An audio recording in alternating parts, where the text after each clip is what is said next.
Ketika kita berbicara mengenai Mahalini ataupun Lini, di sini ada hal yang cukup menarik untuk dibahas, di mana nama dari Lini merupakan salah satu penyanyi muda yang ada di negara Indonesia.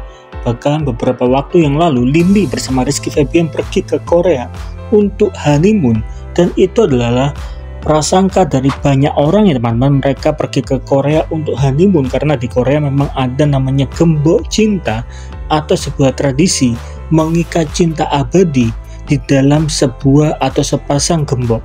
Kita berpikir itu semua terjadi karena honeymoon, tapi siapa sangka pada saat video ini dibuat, nama dari Lini diketahui pergi ke Korea ternyata untuk operasi. Hal ini juga mirip seperti yang dilakukan oleh Sarwenda beberapa waktu yang lalu, tepatnya di tahun 2024. Sarwenda juga ke Korea untuk operasi muka teman-teman, ataupun operasi wajah. Seakan-akan kata operasi menjadi suatu hal yang wajar ketika itu dilakukan oleh artis. Perubahan besar yang terjadi oleh Lini memang sangat nampak ketika Lini berada sebelum atau pada saat audisi Indonesian Idol dan setelah Lini bersama Rizky Febian. Perubahan mukanya teman-teman, perubahan muka ini terjadi bukan karena operasi, melainkan karena diet saja. Lini sebelum atau pada saat audisi mempunyai wajah yang sedikit besar ataupun gemuk gitu ya teman-teman, tetapi ketika Lini bersama Rizky Febian wajahnya sudah mulai tirus atau melakukan diet ya teman-teman, sehingga ini menjadi hal yang cukup menarik. Tetapi ketika wajah dari Lini sebetulnya sudah sangat bagus, tetapi ketika kita melihat perbedaannya, Lini sebelum operasi sebetulnya wajahnya sudah bagus ya teman-teman. Dan memang kalau kita melihat pada bagian hidung dari Lini, di situ hidung dari Lini tidak terlalu mancung ya teman-teman.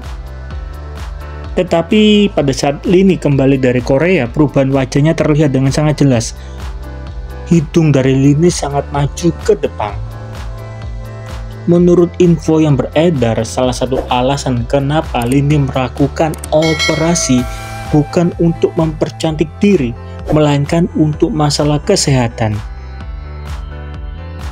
Sebetulnya ketika hal ini terjadi, berbagai macam komentar pro dan juga kontra pasti akan timbul.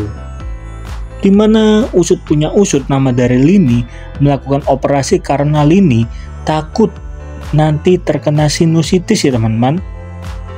Dan ketika itu terjadi, respon dari masyarakat hanya satu. Ketika artis melakukan operasi hidung, alasannya cuma sama atau cuma satu, yaitu karena sinusitis ya teman-teman. Jadi sepertinya masyarakat Indonesia mulai heran atau mulai meragukan kenapa Lini melakukan operasi, apakah betul untuk kesehatan atau untuk mempercantik diri. Karena terkadang sebagai manusia kita terkadang menyukai hidung yang mancung ya teman-teman. Lalu bagaimana menurut teman-teman mengenai hal ini? Kira-kira wajah dari Lini yang sebelumnya dan yang sekarang cantikan yang mana? Coba dong tolong tulis di kolom komentar.